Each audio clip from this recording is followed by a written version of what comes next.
नमस्कार।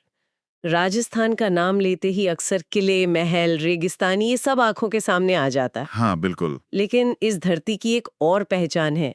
यहाँ के लोक देवता और संत। इनकी कहानियां तो जैसे हवाओं में घुली हुई हैं। सही कहा, ये सिर्फ आस्था की बातें नहीं हैं। इनमें वीरता है, समाज सुधार है, संस्कृति की बहुत गहरी परतें हैं। और आज हम जिन स्रोतों पर बात कर रहे हैं, वो असल में और इनके सहारे हम राजस्थान की जो आध्यात्मिक विरासत है, उसके कुछ चमकते सितारों को, मतलब यहाँ के लोक देवताओं और संतों को समझने की कोशिश करेंगे।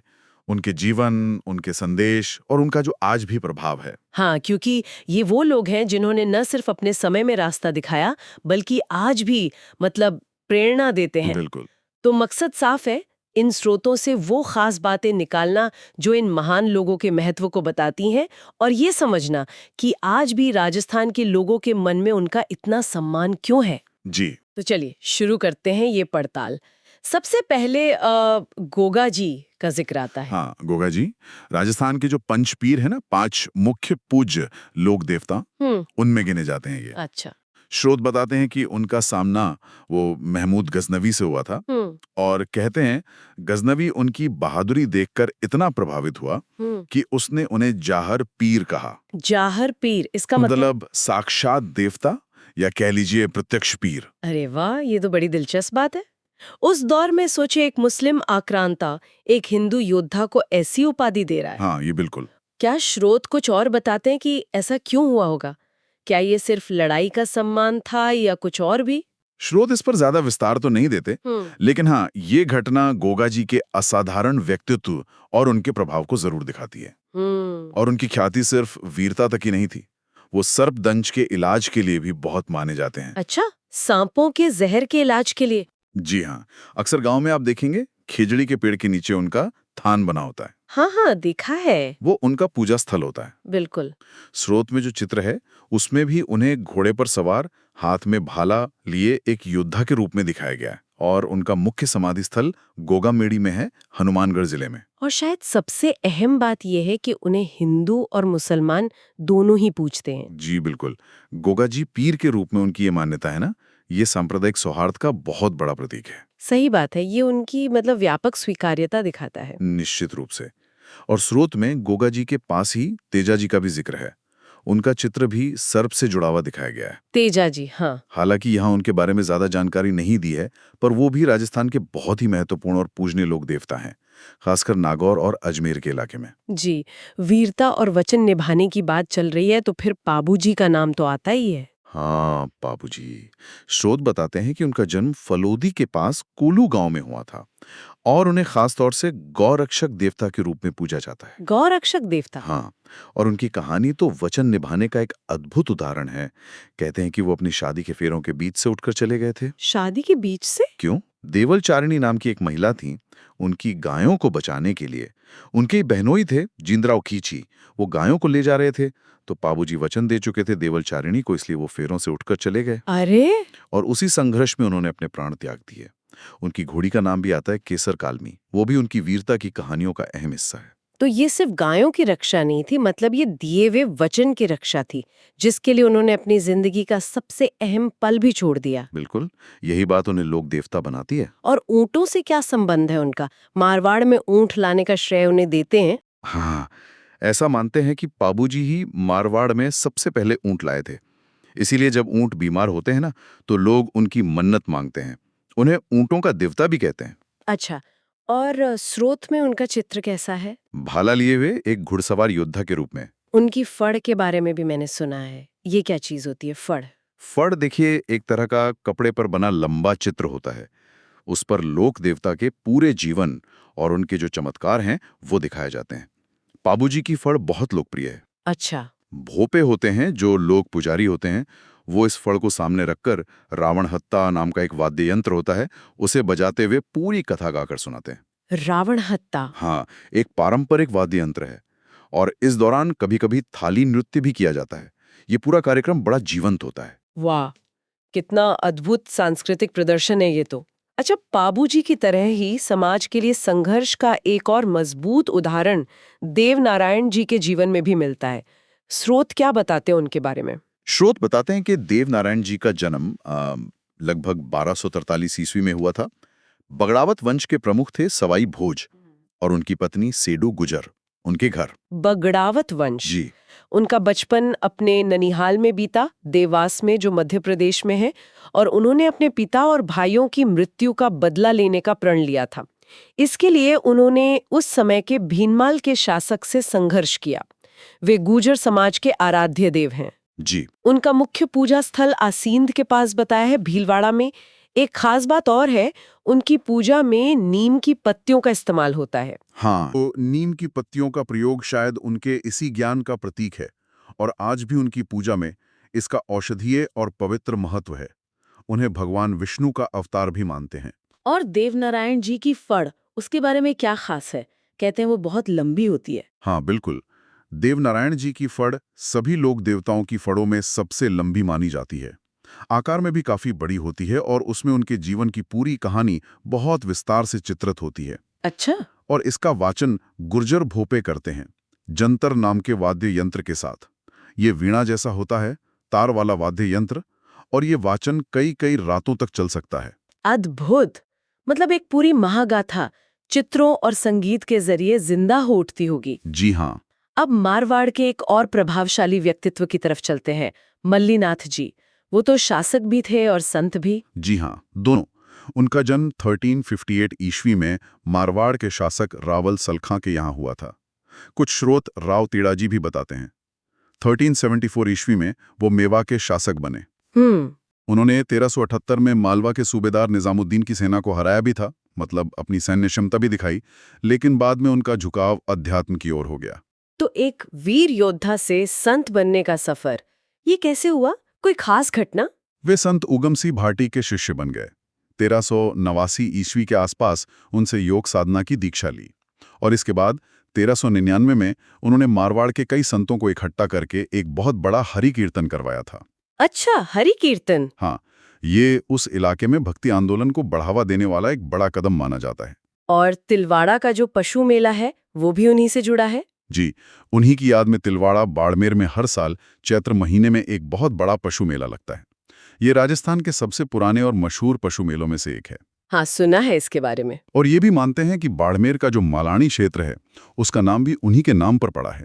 ये दिखाता है कि उनका कितना गहरा और स्थायी प्रभाव रहा। वाकई शासक से संत बनने की ये कहानी प्रेरित करती है। अब बात करते हैं रामदेव जी की। वो शायद राजस्थान के सबसे प्रसिद्ध लोक देवताओं में से एक है ना? और मल्लीनाथ जी के समकालीन भी थे। बिल्कुल। रामदेव जी का जन्म बाड़मेर जिले की शिव तहसील है। वहां ऊंडू काजमेर गांव में तंवर वंश के राजपूत परिवार में हुआ था। जी। और उनकी सबसे बड़ी विशेषता, जैसा आपने कहा, वो सांप्रदायिक सद्भाव के प्रतीक हैं। हिंदू उन्हें कृष्ण का अवतार मानते हैं, तो मुसलमान उन्हें रामसा पीर कहकर पूछते हैं। रामसा पीर।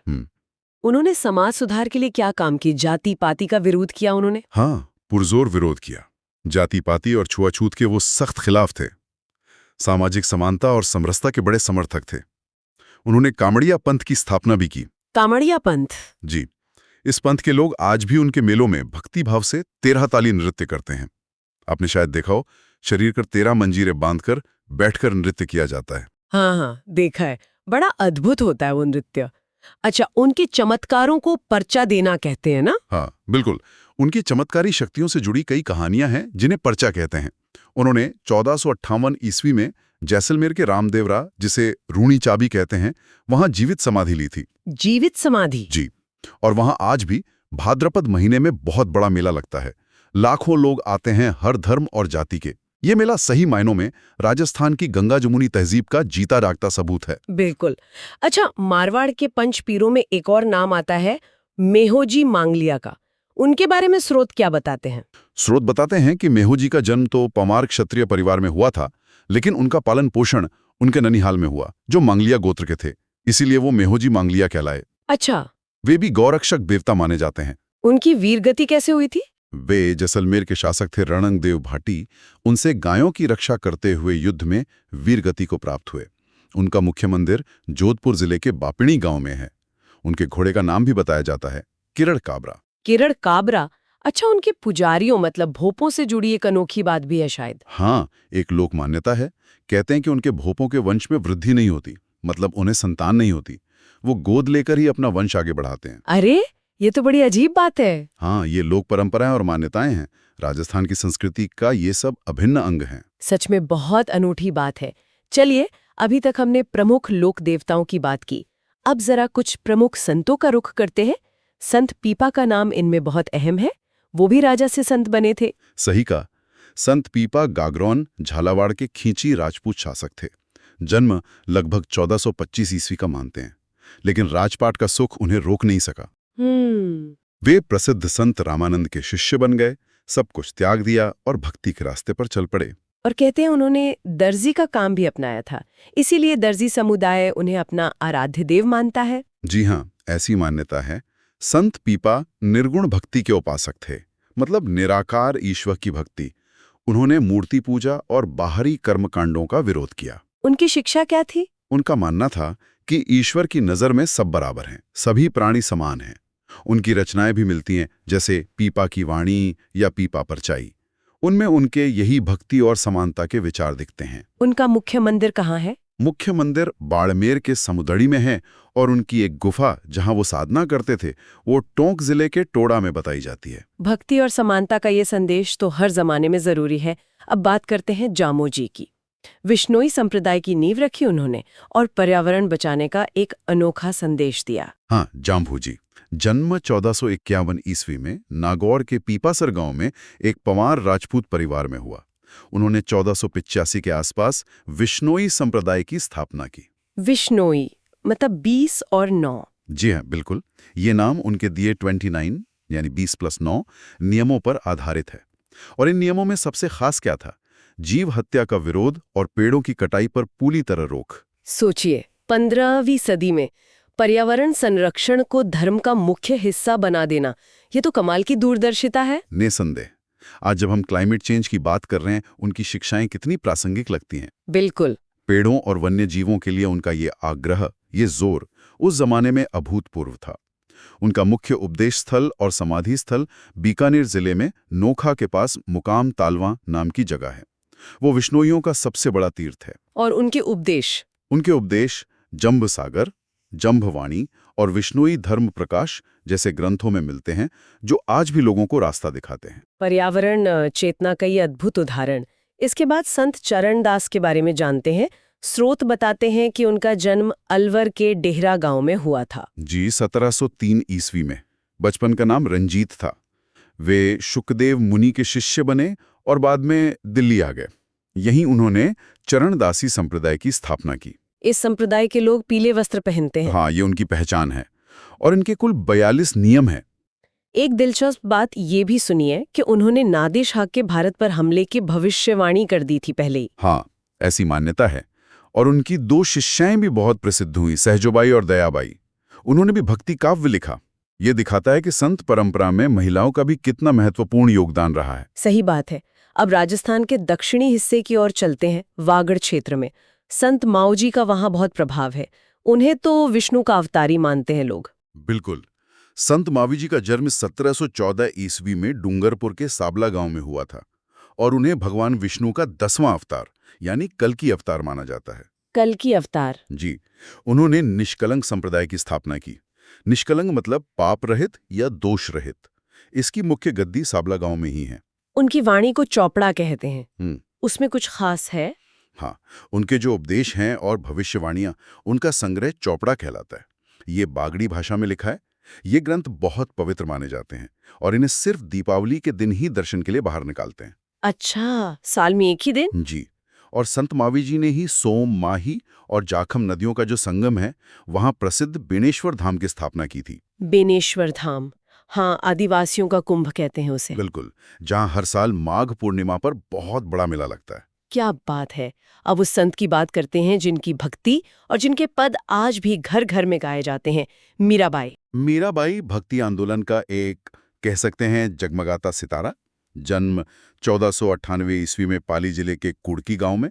वो मेड़ता के शासक राव दूता की पोती थीं और रतन सिंह की बेटी। और शादी मेवाड़ के महाराणा सांगा के बड़े बेटे भोजराज से हुई थी। जी, 1516 ईस्वी में।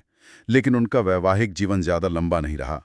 पति की मृत्यु के बाद वो पूरी तरह कृष्ण भक्ति में डूब गई। और ये बात शायद उस समय के समाज और राज परिवार को पसंद नहीं आई। हाँ, स्रोत यही बताते हैं। पति की मृत्यु के बाद उनका कृष्ण के लिए वो सार्वजनिक प्रेम, साधु संतों के साथ उठना बैठना, ये सब तत्कालीन मेवाड़ के शासक राणा विक्रमादित्य को बिल्कुल पसंद नहीं आया।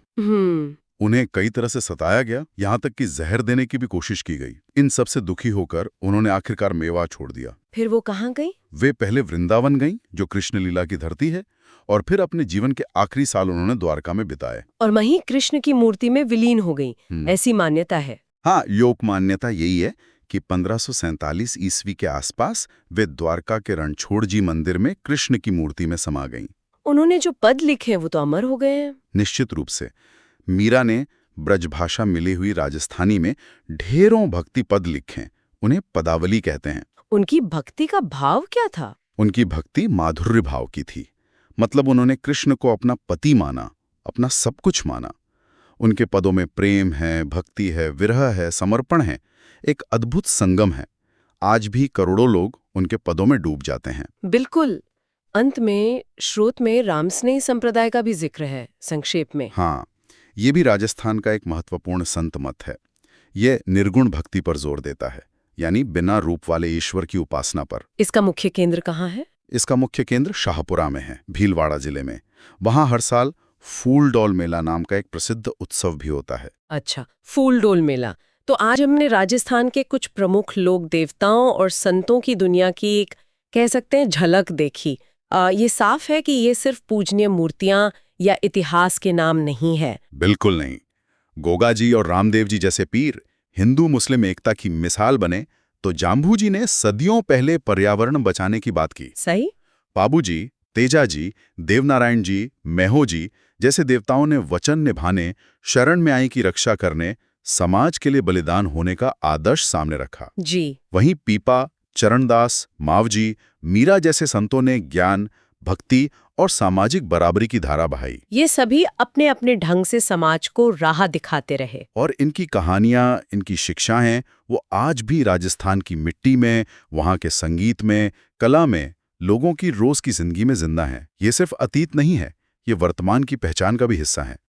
और यहाँ सोचने वाली बात यह है कि कैसे इन अलग अलग किरदारों ने अपनी वीरता से, अपने त्याग से, अपनी भक्ति या अपने ज्ञान से न केवल अपने समय के समाज पर असर डाला, बल्कि एक ऐसी स्थायी विरासत छोड़ी जो आज भी हमारे लिए मायने रखती है। बिल्कुल। उनकी कहानियां हमें बार बार इतिहास, आस्था और लोक संस्कृति के उस अनोखे ताने बाने पर सोचने को मजबूर करती हैं, जिसने राजस्थान को वो रूप दिया है जो हम आज देखते हैं।